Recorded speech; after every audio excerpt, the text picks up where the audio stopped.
Sandy from BrightSky on the line, and Sandy's going to talk to us a little bit about, number one, what BrightSky does, and also what she does, and a little bit about diabetes. Well, welcome, Sandy, to the Good morning, Sandy. to the Healthy Dish Radio Show with Charles and my man, the Funny Man.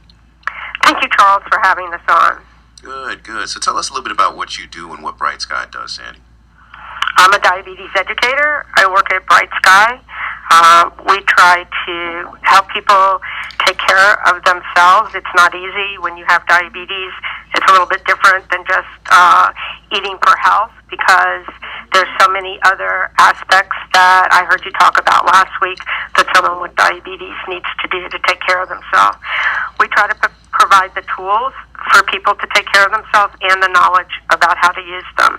Really, if you have the knowledge but you don't have the tools, or you have the tools and you don't have the knowledge, it's not a good combination. I mean, it's a better combination when you have both.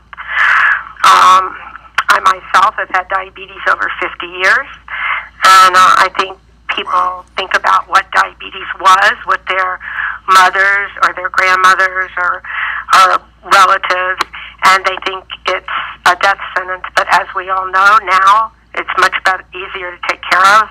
There's better outcomes, but you do need to know how to do it, and that's what we're all about. Let me ask you, Sandy, if we'll start with someone just diagnosed with pre-diabetes, what are some of the first steps that they should take? Well, I think first they need to deal with their own feelings, because until they get over the fear and the denial or the anxiety, it'll be hard to take care of themselves. And then I think they just need to try to live healthy and think about what they could do better in their lifestyle to improve it. I mean, diabetes, especially with type 2 diabetes, is a lifestyle issue. So if they know that they haven't made time to exercise, or that they've put on a few more pounds, or that they crave the carbs, try to find healthier ways to live. And I think that we're all about that right now, and our country is moving toward that, and the best thing they can do is to accept that that's what they need to do and work on it. Yeah. Well, I'm talking pre-diabetes. I'm talking somebody just found out, went to their doctor, they left their doctor's office, and they don't have a clue of where to go, what to do, what to eat. Because that's pretty much a lot of the case. That was the case for me. I know Chelsea said it was pretty much the case for him. What then? Because we all know what we should be eating, whether diabetic or not. But what are some of the first steps? I think that if they could go to BrightSky.com and read about what pre-diabetes is, and where they could either improve or toward less pre and more diabetes, or if they improve themselves, the doctor will say, hey, you're doing better.